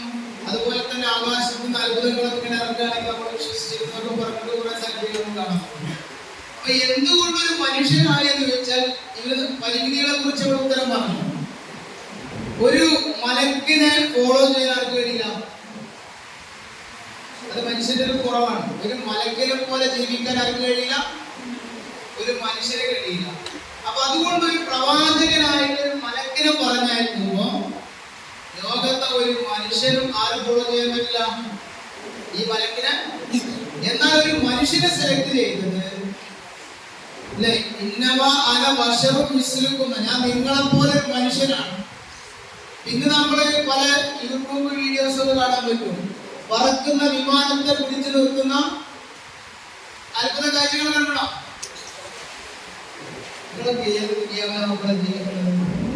ഓടി പറക്കുന്ന ട്രെയിനിനെ പിടിച്ചു നിർത്തുന്ന അമാനുഷിക കഴിവുള്ള മനുഷ്യന്മാര് അല്ലേ? ഇങ്ങനെ കഴിവുള്ള ഒരാളല്ല ആര്? ജൈവിക മനുഷ്യരാണ്. ബഷർ എന്നാണ് പറഞ്ഞിരിക്കുന്നത്. ബഷർ എന്ന് പറഞ്ഞാൽ ഭക്ഷണം കഴിക്കുന്ന, വെള്ളം കുടിക്കുന്ന, വിവാഹം കഴിക്കുന്ന സാധാരണ മനുഷ്യന്റെ എല്ലാ സംഗതിയുമുള്ള ഒരു ബഷർ, ഒരു മനുഷ്യൻ. എന്നാൽ വഹി ലഭിച്ചു എന്ന ഒരു പ്രത്യേകതയുണ്ട് താനും. അതുകൊണ്ട് എന്തുകൊണ്ട് ഒരു മനുഷ്യനെ പ്രവാചകനായി തിരഞ്ഞെടുത്തെന്ന് ചോദിച്ചാൽ, ഒരു മനുഷ്യന് ആണ് വേറൊരു മനുഷ്യനെ പിൻപറ്റാൻ കഴിയുകയുള്ളൂ. ഒരു ജിന്നോ അല്ലെങ്കിൽ ഒരു മലക്കോ വേറെ എന്തെങ്കിലും ആണെങ്കിൽ ഒരു മനുഷ്യനെ എന്താക്കാൻ കഴിയില്ല, അയാളെ പിൻപറ്റാൻ, അയാളെ ഫോളോ ചെയ്യാൻ കഴിയില്ല. അതുകൊണ്ട് മനുഷ്യർക്ക് വേണ്ടി എന്തായി, മനുഷ്യരിൽ നിന്ന് തന്നെ അള്ളാഹു പ്രവാചകന്മാരെ സെലക്ട് ചെയ്തു എന്നതാണ് നമ്മൾ ആ വിഷയത്തിൽ മനസ്സിലാക്കേണ്ടത്. അപ്പൊ ഇതുവരെ പറഞ്ഞത് ഇത്രയും കാര്യങ്ങളാണ്. നമുക്ക് മനുഷ്യൻ എന്ന് പറഞ്ഞാൽ അയാൾക്ക് ചോയ്സ് ഉണ്ട്. ശരിയേത് തെറ്റേത് രണ്ട് വഴികൾ അയാളുടെ മുമ്പിലുണ്ട്. ഏത് വഴിയിലും അയാൾക്ക് സഞ്ചരിക്കാവുന്നതാണ്. എന്നാൽ അങ്ങനെ ഒരു നിയന്ത്രണവും ഇല്ലാതെ പോകേണ്ടവനല്ല മനുഷ്യൻ. അവന്റെ ജീവിതത്തിന്റെ നിയന്ത്രണങ്ങൾ വെച്ചുകൊണ്ട് എങ്ങനെ ജീവിക്കണം, എങ്ങനെ ജീവിക്കരുത് എന്ന അവന്റെ സാൻമാർഗിക നിയമങ്ങളെ കുറിച്ച്, പാഠങ്ങളെ കുറിച്ച് പഠിപ്പിക്കാൻ ഒരു ഗ്രന്ഥവും ഒരു പ്രവാചകനെയും അല്ലാഹു തആല നിശ്ചയിച്ചു. മനുഷ്യന്റെ പഞ്ചേന്ദ്രിയങ്ങൾക്ക് പരിമിതികളുണ്ട്. മനുഷ്യന്റെ ഒരു പരീക്ഷണശാലയിലും ഇത്തരം വിഷയങ്ങൾക്ക്, അവന്റെ സാൻമാർഗിക വിഷയങ്ങൾക്ക് പരിഹാരം കാണാൻ കഴിയില്ല. മനുഷ്യന് പിൻപറ്റാൻ കഴിയുന്ന മനുഷ്യനെ തന്നെയാണ് അല്ലാഹു തആല പ്രവാചകന്മാരായി നിയോഗിച്ചിട്ടുള്ളത്. മറ്റു ജീവജാലങ്ങൾക്ക് ഇങ്ങനെ ഒരു സന്മാർഗത്തിന്റെ ആവശ്യമില്ല. അവർക്ക് പ്രത്യേകമായി അല്ലാഹു ഒരു ദൗത്യവും നിശ്ചയിച്ചു കൊടുത്തിട്ടില്ല. അവർ ജനിക്കുന്നു, ഇവിടെ ജീവിക്കുന്നു, അങ്ങനെ ചത്തുപോകുന്നു. തെരുവിൽ പട്ടിയും പൂച്ചയും ഒക്കെ ജനിച്ച് ചത്തുപോകുന്നത് പോലെ അങ്ങനെ ചത്തു തീരേണ്ടവരല്ല. മനുഷ്യൻ വലിയ ഉത്തരവാദിത്വമുള്ള ഒരു സൃഷ്ടിയാണ്. അതുകൊണ്ട് തന്നെ അള്ളാഹു അവൻ എങ്ങനെ ജീവിക്കണം, എങ്ങനെ മുന്നോട്ട് പോകണം എന്ന് പറഞ്ഞു കൊടുക്കാൻ, പഠിപ്പിച്ചു കൊടുക്കാൻ കാലാകാലങ്ങളിലായി പ്രവാചകന്മാരെ നിയോഗിച്ചു. അവസാനം മുഹമ്മദ് മുസ്തഫ സല്ലല്ലാഹു അലൈഹി വസല്ലമയെ എല്ലാ കാലക്കാർക്കും വേണ്ടി അന്ത്യപ്രവാചകനായി നിയോഗിക്കുകയും ചെയ്തു എന്നതാണ് നമ്മുടെ ഈ വിഷയത്തെ മൊത്തത്തിൽ നമ്മൾ വിലയിരുത്തുമ്പോൾ വളരെ ലളിതമായിട്ട് നമുക്ക് മനസ്സിലാക്കാൻ കഴിയും. ഇനി നമ്മൾ സവിശേഷമായ ചില പ്രവാചകന്മാരെ കുറിച്ച്, നമ്മൾ ജീവിക്കുന്ന ഈ സാഹചര്യവുമായി ബന്ധപ്പെട്ടുകൊണ്ട് നേരത്തെ ആളുകൾ പറഞ്ഞ മൂസാ നബി അലൈഹി സ്വലാമയെ കുറിച്ചും നമ്മളിപ്പോൾ ഈ മുഹറം മാസമൊക്കെയായി ബന്ധപ്പെട്ടുള്ള ചരിത്ര സംഭവങ്ങളൊക്കെ അതുമായി ബന്ധപ്പെട്ട് രണ്ട് കാര്യങ്ങൾ ചില പ്രവാചകന്മാരെ കുറിച്ച് നമുക്ക് പറയാൻ പറ്റും. ഇപ്പൊ മൂസാ നബിയുടെ കാലത്ത് മൂസാ നബി മാത്രമല്ല, സകല പ്രവാചകന്മാരും അള്ളാഹുവിനെ കുറിച്ച് പറയുക മാത്രമല്ല, അവരുടെ ആരാധനകളെ കുറിച്ച് പറയുക മാത്രമല്ല, ആ നാട്ടിൽ നടമാടിയിരുന്ന സകല തിന്മകൾക്കെതിരെയും ശബ്ദിച്ചു. ആരെ? എല്ലാ പ്രവാചകന്മാരും അവരവരുടെ അള്ളാഹുവിലേക്ക് ക്ഷണിക്കുന്നതോടൊപ്പം, അവർക്ക് ആരാധനകൾ പഠിപ്പിച്ചു കൊടുക്കുന്നതോടൊപ്പം തന്നെ അവരുടെ കാലഘട്ടത്തിലുള്ള തിന്മകൾക്കെതിരെ ശക്തമായി പ്രതികരിച്ചവരായിരുന്നു പ്രവാചകന്മാർ. അത് നമുക്ക് മൂസാ നബിയെ സവിശേഷമായിട്ട് പറയാം. അന്നൊരു ഭരണാധികാരി ഉണ്ടായിരുന്നു. എന്താ അയാളുടെ പേര്? മൂസാ നബിയുടെ കാലഘട്ടത്തിൽ ഒരു ഏകാധിപതി ഉണ്ടായിരുന്നു, ഫിർഔൻ. അതുപോലെ തന്നെ ആ ഫിർഔനിനെ സഹായിക്കുന്ന ഒരാളുണ്ടായിരുന്നു, ഒരു മന്ത്രി. അയാൾ ആഭ്യന്തര മന്ത്രി. ആരാണ്? അതന്നെ ആണല്ലോ. ആരായിരുന്നു? ഫറോവന്റെ കൂടെ ചെല്ലാതെ ഹാമാൻ മുതലാളി ഉണ്ടായി. ആരാ മുതലാളി? ആ മുതലാളിന്റെ പേരെന്താ? കാറൂൺ മുതലാളിയെ കുറിച്ച് കേട്ടില്ലേ? കാറൂൺ. അപ്പൊ ഫിറഔൻ ആ നാട്ടിലെ ഏകാധിപതിയായ ഭരണാധികാരി. ഹാമാൻ അയാൾ എല്ലാ കാര്യങ്ങളും നോക്കുന്ന മടങ്ങുന്ന ആഭ്യന്തരമന്ത്രി എന്ന് പറയാം. മൂന്നാമത്തത് സാമ്പത്തികമായി സഹായിക്കുന്ന ഒരു സമ്പന്നൻ കാറൂൺ. ഇന്ന് ഇന്ത്യയിലും ഈ ത്രിമൂർത്തികളുണ്ട് ഇന്ത്യ രാജ്യത്ത്. ഞാൻ അതിലേക്ക് കടക്കുന്നില്ല. അല്ലേ? ഒരു ധിക്കാരിയായ ഭരണാധികാരി, അയാൾക്കൊരു ആഭ്യന്തരം, അയാളുടെ കാര്യങ്ങളൊക്കെ നടപ്പിലാക്കുന്ന ഒരു ആഭ്യന്തരം, പൈസ കൊടുക്കാൻ കുറെ മലയാളിമാരും അദാനി അംബാനിയും പിന്നെ. അപ്പൊ ഇങ്ങനെ ഈ ചരിത്രത്തെ നമ്മൾ വിശകലനം ചെയ്യും. അന്ന് മൂസ അലൈഹിസ്സലാം ബനു ഇസ്രായേലിയർക്ക് വേണ്ടി ഫറോവയുടെ കൊട്ടാരത്തിൽ ചെന്ന് സംസാരിക്കുന്നത് അർസിൽ മളയ ബനി ഇസ്രായേൽ, നീ അടിമകളാക്കി വെച്ച, നീ പീഡിപ്പിച്ചുകൊണ്ടിരിക്കുന്ന ഈ ജനതയെ എന്റെ കൂടെ വിട്ടുതരണം എന്നതാണ്. നിങ്ങൾ ആലോചിച്ചു, ഒരു നബി എന്തിനാണ് ഇത്തരം ഒരു വിഷയത്തിൽ ഇടപെടുന്നത്? ആ നബിക്ക് മൂസാ നബിക്ക് തൗറാത്ത് ഓതി കൊടുത്തിട്ട് അവൻ ആരാധനകൾ പഠിപ്പിച്ചിട്ട് പള്ളിയിൽ ഇരുന്നാൽ പോരെ? എന്തിനാണ് മൂസാ നബി അലൈഹിസ്സലാം ഒരു ജനതയ്ക്ക് വേണ്ടി, ഒരു ജനതയുടെ വിമോചകനായി അവിടെ രംഗത്ത് വന്നത്? അത് നമ്മുടെ ദീനാണ്. നമ്മളൊരു മുസ്ലിം ആണെങ്കിൽ നമ്മളെന്താണ്? ഇത്തരം തിന്മകൾക്കെതിരെ നമ്മൾ ശക്തമായി സംസാരിക്കും. റസൂലുള്ളാഹി സ്വല്ലല്ലാഹു അലൈഹി വസല്ലമ ജിഹാദിനെ കുറിച്ച് പറഞ്ഞിട്ടുണ്ട്. അഫ്ളലായ ജിഹാദ്, ധിക്കാരിയായ ഭരണാധികാരിയുടെ മുമ്പിൽ നീതിയുടെ വർത്തമാനം പറയലാണ് ഏറ്റവും വലിയ ജിഹാദ് എന്ന് പഠിപ്പിച്ചിട്ടുണ്ടെങ്കിൽ, ഏത് കാലഘട്ടത്തിലെ ധിക്കാരികളോടും നമുക്ക് ദീനിന്റെ അടിസ്ഥാനത്തിൽ നിവർന്നു നിന്ന് സംസാരിക്കാൻ കഴിയേണ്ടതുണ്ട്. പ്രവാചകന്മാർ നിർവഹിച്ച ദൗത്യമാണ്. ഇബ്രാഹിം നബി അലൈഹി സ്വലാമിയുടെ കാലഘട്ടത്തിൽ ഒരു ഭരണാധികാരി ഉണ്ടായിരുന്നു. ആരാ? അയാളുടെ പേരെന്താ? ഇബ്രാഹിമിന്റെ തീയിട്ട് ചങ്ങാതിയില്ലേ? നമ്രൂദ്. ആ നമ്രൂദിനോട് സംവദിക്കുന്നുണ്ട്. സൂറത്ത് ബഖറയിലൊക്കെ അത് നമുക്ക് കാണാൻ കഴിയും. ശുഐബ് നബി അലൈഹിസ്സലാം പ്രത്യേകമായ വിഷയം പഠിക്കും. സാമ്പത്തിക രംഗത്തെ കുറ്റകൃത്യങ്ങൾ നടമാടിയിരുന്ന ഒരു ജനതയിലേക്ക് അത് ശരിയാക്കാൻ വേണ്ടിയിട്ട് ഒരു പ്രവാചകനെ തന്നെ അവിടെ നിയോഗിക്കണം. ഞാൻ പറഞ്ഞു വരുന്നത്, കേവലമായ ആരാധനകളും അനുഷ്ഠാനങ്ങളും പഠിപ്പിക്കാൻ വേണ്ടി മാത്രമല്ല പ്രവാചകന്മാരെ അല്ലാഹു തആല പറഞ്ഞയച്ചത്. കൃത്യമായി നമ്മൾ പഠിക്കണം. കേവലമായ ആരാധനകളും അനുഷ്ഠാനങ്ങളും പഠിപ്പിക്കാൻ വേണ്ടി മാത്രമല്ല, അതാത് കാലഘട്ടത്തിലെ സാമൂഹ്യ തിന്മകൾക്കെതിരെ പ്രതികരിക്കാനുള്ള ധീരതയും അതുപോലെ തന്നെ ഉത്തരവാദിത്വ ബോധവും ഒക്കെ പ്രവാചകന്മാർ നമ്മളെ പഠിപ്പിച്ചതായി നമുക്ക് കാണാൻ കഴിയും. ഞാൻ അവസാനിപ്പിക്കുകയാണ്. ബാക്കി നിങ്ങൾക്ക് എന്തെങ്കിലും ചോദിക്കാനുണ്ടെങ്കിൽ നിങ്ങൾക്ക് ചോദിക്കാം. അപ്പൊ ഈ പ്രവാചകന്മാർ ഇത്തരം വിഷയങ്ങളിലൊക്കെ ഇടപെട്ടുകൊണ്ട് നമ്മുടെ ശ്രദ്ധയെ ക്ഷണിക്കുന്നത്, നമ്മൾ മുസ്ലിങ്ങളായിക്കൊണ്ട് ഏതെങ്കിലും ഒരു മേഖലയിൽ കഴിഞ്ഞുകൂടിയാൽ പോരാ, സകല വിഷയങ്ങളിലും അഭിപ്രായമുള്ള, സകല വിഷയങ്ങളിലും നിയമങ്ങളുള്ള, ഒരു ചിട്ടയും വ്യവസ്ഥയുമുള്ള ആദർശം നമ്മുടെ കയ്യിലുണ്ട്. ആ ആദർശത്തെ നമുക്ക് പഠിപ്പിച്ചു തരികയും ചെയ്തിട്ടുണ്ട്. കിതാബും പഠിപ്പിച്ചു, ഹിക്മത്തും പഠിപ്പിച്ചു എന്നാണ് പ്രവാചകനെ കുറിച്ച് പറഞ്ഞിട്ട് ഖുർആൻ പറഞ്ഞത്. ഈ കിതാബ് നമുക്ക് പഠിപ്പിച്ചു തരിക മാത്രമല്ല, അതിന്റെ ഹിക്മത്ത് എന്ന് പറഞ്ഞാൽ പ്രായോഗിക ജ്ഞാനമാണ്. തിയറി മാത്രമല്ല, പ്രാക്ടിക്കൽ. തിയറി മാത്രമല്ല പ്രവാചകൻ പഠിപ്പിച്ചത്, അതിന്റെ ഹിക്മത്ത്, അതിന്റെ പ്രായോഗിക രൂപവും അതെങ്ങനെയാണ് നമ്മൾ പ്രാവർത്തികമാക്കുക, നമ്മുടെ തിയറിയും പ്രാക്ടിക്കലും പ്രവാചകൻ സ്വല്ലല്ലാഹു അലൈഹി വസല്ലമ നമുക്ക് പഠിപ്പിച്ച് തന്നിട്ടുണ്ട്. അപ്പൊ അതുകൊണ്ട് ഈ അർത്ഥത്തിൽ വിഷയങ്ങളെ നമ്മൾ സമീപിക്കുകയും റിസാലത്തിന്റെ അന്തസത്ത മനസ്സിലാക്കിക്കൊണ്ട് അവിടെയാണ് നമ്മുടെ സ്വർഗത്തിന്റെ വഴി, എന്റെ സന്മാർഗത്തിന്റെ വഴിയാണ് റിസാലത്ത് എന്ന് മനസ്സിലാക്കി അത് ഉൾക്കൊണ്ടുകൊണ്ട് ആ ദൗത്യം നമ്മളായിട്ട്, ഇപ്പൊ നിങ്ങൾ ഓരോ ക്യാമ്പസിൽ പഠിക്കുന്ന കുട്ടികളാണ്, സ്കൂളിലോ കോളേജിലോ പഠിക്കുന്നവരാണ്. ഇനിയൊരു പ്രവാചകൻ വരാൻ ഇല്ലാത്തത് കൊണ്ട് ആ പ്രവാചകന്റെ ദൗത്യം ഏറ്റെടുത്തവരാണ് ഈ ഉമ്മത്തിലെ ഓരോ ആണും പെണ്ണും എന്ന് പറയുന്നത്. അപ്പൊ ക്യാമ്പസുകളിൽ, സ്കൂളുകളിൽ പഠിക്കുന്ന നിങ്ങളുടെ ദൗത്യം എന്ന് പറയുന്നത് ഇസ്ലാമിന്റെ സാക്ഷികളായി ഇസ്ലാമിനെ പ്രതിനിധീകരിച്ചുകൊണ്ട് നിങ്ങളുടെ സുഹൃത്തുക്കൾക്കിടയിൽ ജീവിക്കുക എന്നതാണ്.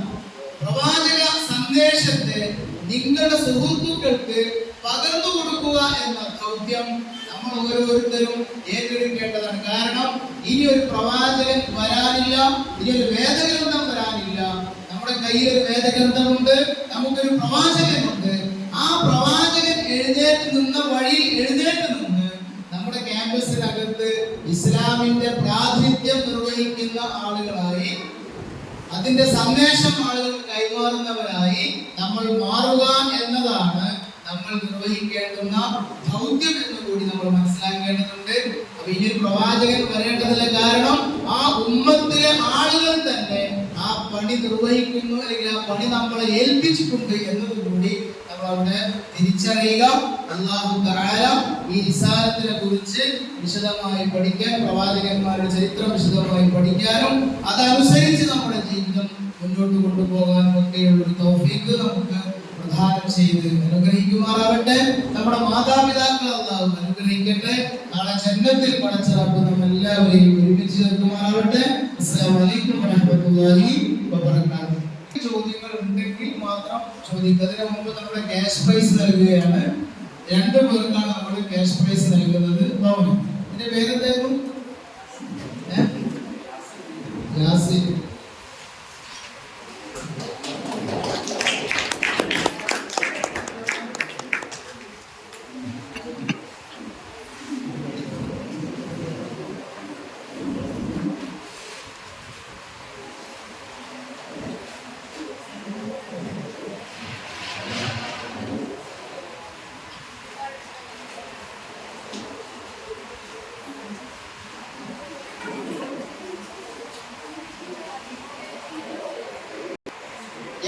അപ്പൊ ഒന്നാമത്തെ ക്യാഷ് പ്രൈസ് ഇതൊരു കാരണവശാലും ഇപ്പൊ തുറക്കരുത്, വീട്ടിൽ പോയി തുറന്നാൽ കേട്ടോ. അപ്പൊ സമ്മാനം വാങ്ങാൻ, ക്യാഷ് പ്രൈസ് വാങ്ങാൻ യാസീനെയും നൽകാൻ വേണ്ടി ഞാൻ സാഹിബിനെയും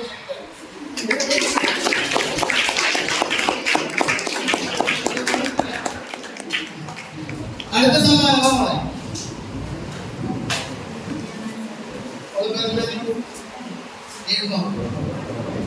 ഞങ്ങൾക്കുള്ള ക്യാഷ് പ്രൈസ് ആണ് നൽകുന്നത്.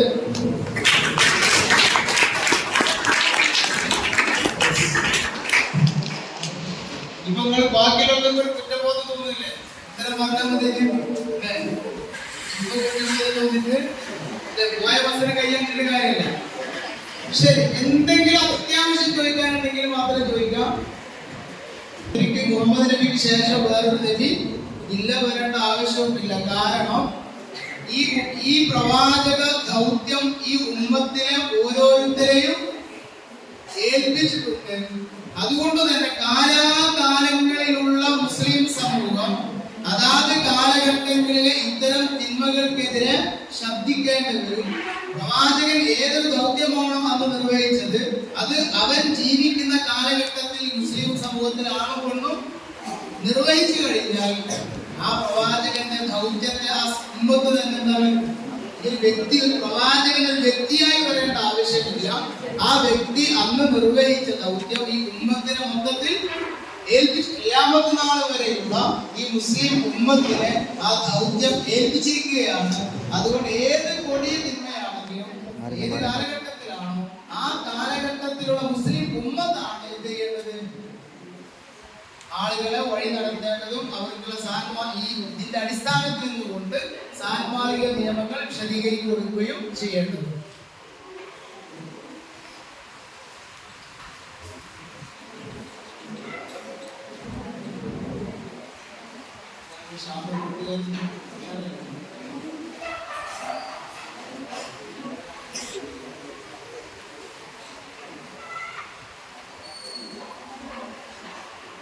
കഴിഞ്ഞ ശനിയാഴ്ച എന്തായിരുന്നു വിഷയം?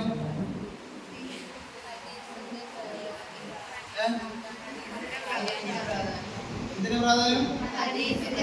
ഹദീസിന്റെ പ്രാധാന്യം. ഒരു പ്രാധാന്യം പറ. അന്നെന്താ പഠിച്ചേ?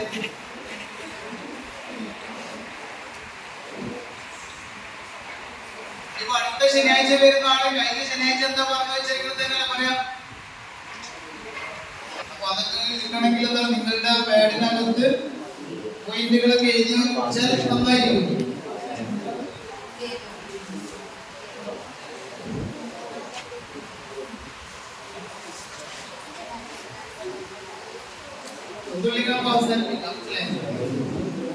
ഞാൻ എന്നെ പരിചയപ്പെടുത്തിയിട്ടില്ല. ഞാന് മലപ്പുറം ജില്ലയിലെ കിഴുവറമ്പ് സ്വദേശിയാണ്. ജോലി ചെയ്തത് തലശ്ശേരിയിൽ.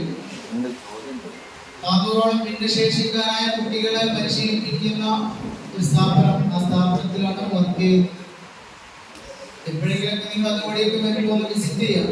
അവർക്ക് പഠിച്ചവർക്ക് തന്ന അനുഗ്രഹങ്ങളെ മനസ്സിലാവും. നമ്മൾക്ക് എത്ര വലിയ ഭാഗ്യവാന്മാരാണ് നമുക്ക് മനസ്സിലാവും. സ്ഥാപനങ്ങളൊക്കെ വിസിറ്റ് ചെയ്തത്. ചോദ്യം ഇവിടെ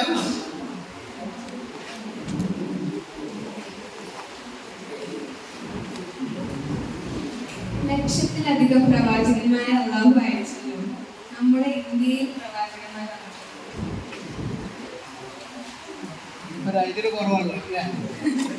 ചോദ്യം തരായില്ല. കുറേ പ്രവാചകന്മാർ വന്നിട്ടുണ്ട്. നമ്മുടെ രാജ്യത്ത് പ്രവാചകന്മാരാരെങ്കിലും? നല്ല ചോദ്യമാണ്.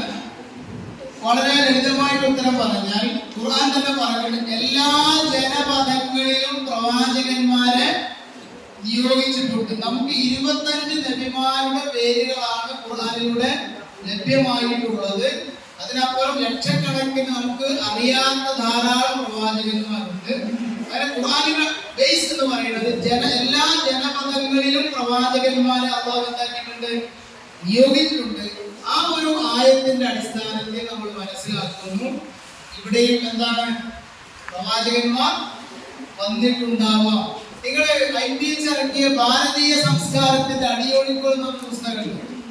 സാഹിബിന്റെ ഭാരതീയ സംസ്കാരത്തിന് അതിൽ ചില സൂചനകൾ, ഇപ്പൊ ശ്രീബുദ്ധനെ കുറിച്ച് ശ്രീരാമനെ കുറിച്ചൊക്കെയുള്ള ചില പ്രയോഗങ്ങൾ, ഒരു പക്ഷേ അവരൊക്കെ ഇവിടെ വന്നിട്ടുള്ള പ്രവാചകന്മാരായേക്കാം എന്ന രീതിയിലുള്ള നിരീക്ഷണങ്ങളൊക്കെ അവിടെ വന്നിട്ടുണ്ട്. കാരണം അവർ പഠിപ്പിച്ച ശ്രീബുദ്ധന്റെ എല്ലാ അധ്യാപനങ്ങളും നമ്മൾ വായിക്കുമ്പോൾ വിശുദ്ധ ഖുർആനുമായി ബന്ധപ്പെട്ട് യോജിച്ച് നിൽക്കുന്ന കുറെ പാഠങ്ങൾ നമുക്ക് അതിൽ കാണാൻ കഴിയും. അപ്പൊ നമ്മൾ അതിനെ നിഷേധിക്കേണ്ടതില്ല. ഖുർആൻ പറഞ്ഞിട്ടുണ്ട് എല്ലാ ജനപദങ്ങളിലും നബിമാര് വന്നിട്ടുണ്ട്. അപ്പൊ ഇവിടെയും വരാൻ തന്നെയാണ് സാധ്യത. ആരായിരുന്നു എന്ന് കൃത്യമായി വ്യക്തമായി ചരിത്ര രേഖകളിൽ ഇല്ല. എന്നാൽ ഇങ്ങനെയുള്ള ചില നിരീക്ഷണങ്ങളുണ്ട്. അത് നമുക്ക് IPH പുറത്തിറക്കിയ ഭാരതീയ സംസ്കാരത്തിന്റെ അടിയൊഴുക്കുകൾ എന്ന പുസ്തകം വായിച്ചാൽ നമുക്ക് ഇത്തരം സംഗതികളൊക്കെ നമുക്ക് ക്ലിയർ ആവും. ഓക്കെ,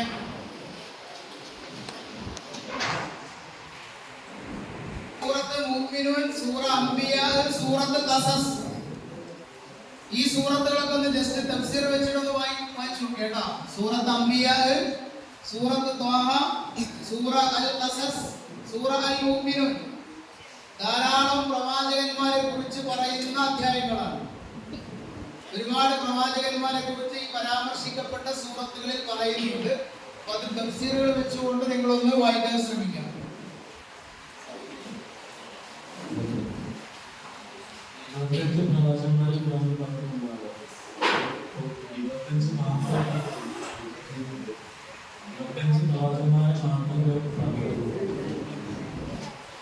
ചോദ്യങ്ങളായ ലക്ഷക്കണക്കിന് പ്രവാചകന്മാരുണ്ടായിരുന്നിട്ടും വെറും 25 പേര് എന്തിനാ പറഞ്ഞത്?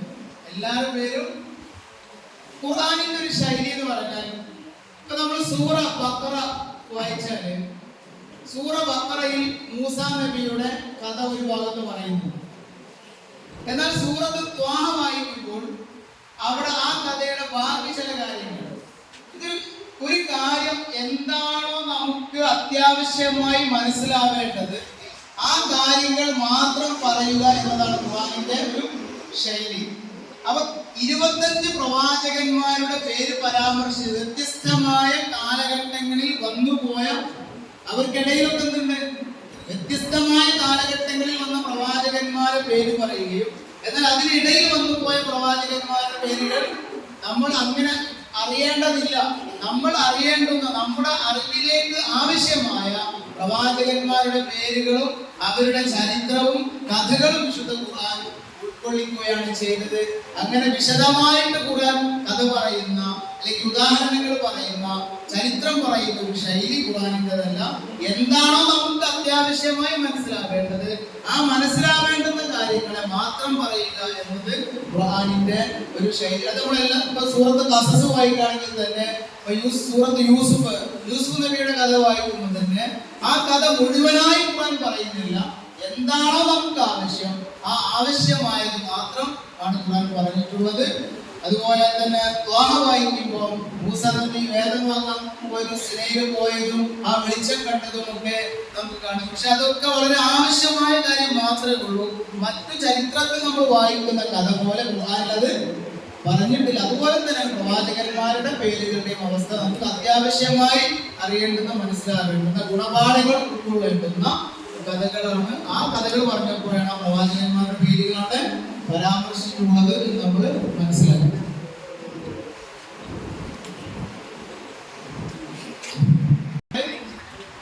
ചോദിച്ചത്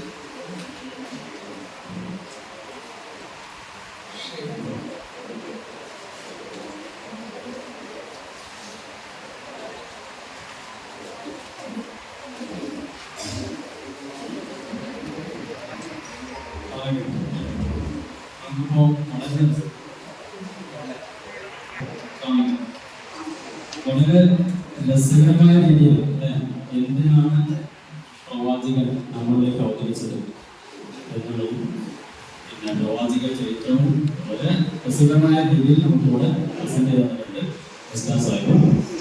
ഈ ക്ലാസ്സുമായി ബന്ധപ്പെട്ട് എന്തെങ്കിലും അഭിപ്രായങ്ങൾ നല്ല ഫീഡ്ബാക്കുകൾ കൊടുക്കാനുള്ളതാണ്.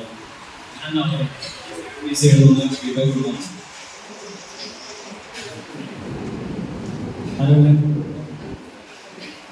ക്ലാസ്സിനെ കുറിച്ച് ക്ലാസ്സിൽ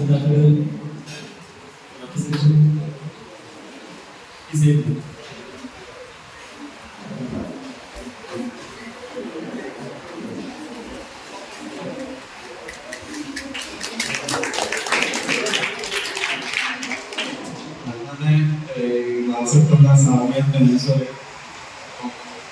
വിജയിക്കുന്ന വെച്ചാല് വളരെ വലിയൊരു ഇതാണ് ഏരിയ. അത് വളരെ ചുരുക്കി വളരെ മനോഹരമായിട്ട് ഇവിടെ പറഞ്ഞത് അതേമാതിരി നമുക്ക് അറിയാത്ത പല കാര്യങ്ങളും ഒക്കെ അറിയാത്ത പല കാര്യങ്ങളും ഏറ്റവും പരീക്ഷ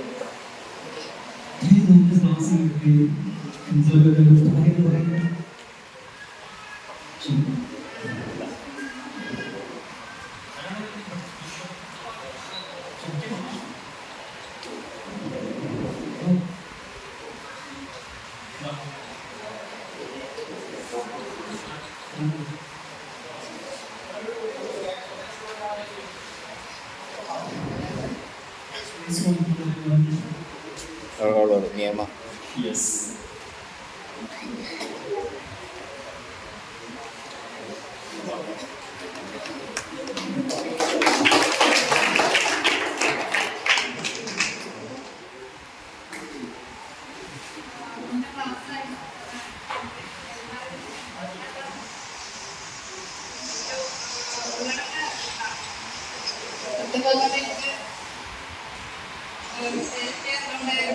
വിചാരിച്ചൊന്നും പറയാൻ കഴിയില്ല. നല്ല ക്ലാസ്സായിരുന്നു.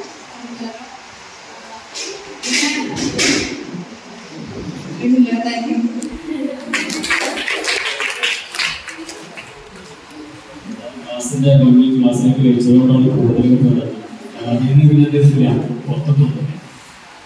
അതുകൊണ്ട് നിങ്ങൾ ലാസ്റ്റ് കാര്യം പറഞ്ഞത് ഓരോ ബസ്സിന് കഴിയാൻ ബസ് പോയി കഴിഞ്ഞാൽ ഇന്ന് കഴിയുന്നൊരു കാര്യമില്ല. അതുപോലെ ക്ലാസ് കിടപ്പ് ഉറങ്ങിയിട്ട് കൂടെ എന്തില്ല ഒരു ക്ലാസ് കേട്ടില്ല എന്ന് പറഞ്ഞ് കേട്ടില്ല. വേറെ ക്വിസുകളാണ്. 22-ാം തീയതിയാണ് നമ്മുടെ ക്വിസ്. അതും 22-ാം തീയതി കഴിഞ്ഞ് 23-ാം തീയതി വന്നിട്ട് കൈ ഒന്നിച്ചിട്ട് ഞാൻ ക്വിസിന് അറ്റൻഡ് ചെയ്തില്ല എന്ന് പറഞ്ഞിട്ടില്ല. ഒരു കാര്യമില്ല. 22-ാം തീയതി അറ്റൻഡ് ചെയ്തേ പറയും അല്ലേ? അപ്പൊ ടൈം തന്നിട്ടുണ്ടാവും. 22-ാം തീയതി C1 9 മണി മുതൽ 9:20 വരെ. C2 എത്ര മണിയാണ്? പെട്ടെന്നാവട്ടെ. 9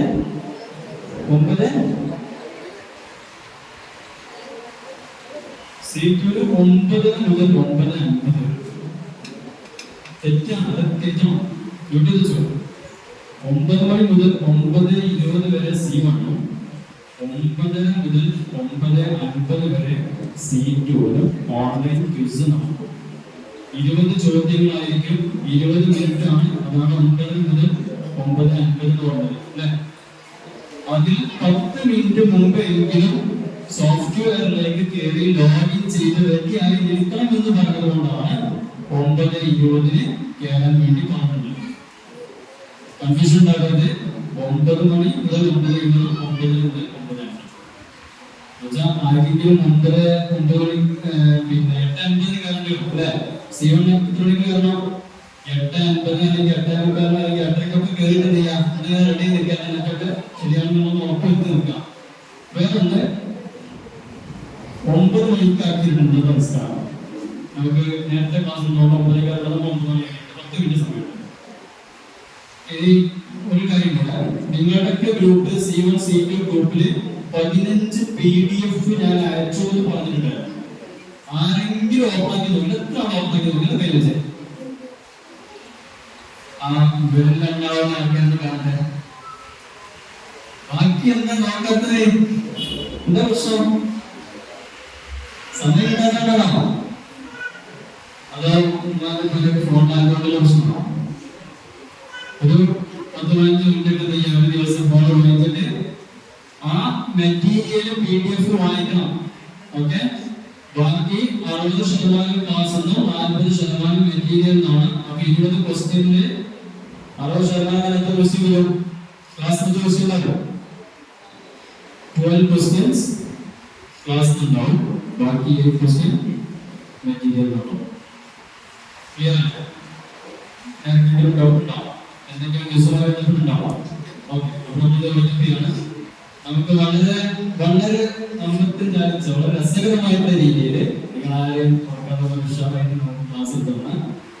യെസ് അക്കാഡമിയുടെ പിന്നെ നിസ്റ്റാർ സാഹിബ് നമ്മുടെ ഇൻസൈറ്റ് 2024 മഹല്ല് കമ്മിറ്റിയുടെയും ഇൻസൈറ്റ് കമ്മിറ്റിയുടെയും പേരിൽ നമ്മൾ ഒരു താങ്ക്സ് കൊടുക്കണം. നമ്മുടെ ക്ലാസ്സിൽ എല്ലാ ദിവസവും വളരെ മുടക്കം കൂടാതെ തന്നെ നിങ്ങൾ ഉത്സാഹത്തോടെ വരുന്ന നിങ്ങൾക്കൊരു വലിയ ഒരു പ്ലാറ്റ്ഫോം. പിന്നെ നമുക്ക് ഈ ക്ലാസ് എല്ലാ ദിവസവും കേൾക്കാൻ വരുന്നതിനുമായിട്ട് എല്ലാവർക്കും നമ്മൾ നന്ദി അറിയിച്ചുകൊണ്ട് നിസ്കാരത്തിന് വേണ്ടിയിട്ട് നമ്മളോട് ഒഴിവാണ്. ഭക്ഷണം എല്ലാവർക്കും ഭക്ഷണമുണ്ട്. ഭക്ഷണം കഴിച്ചിട്ട്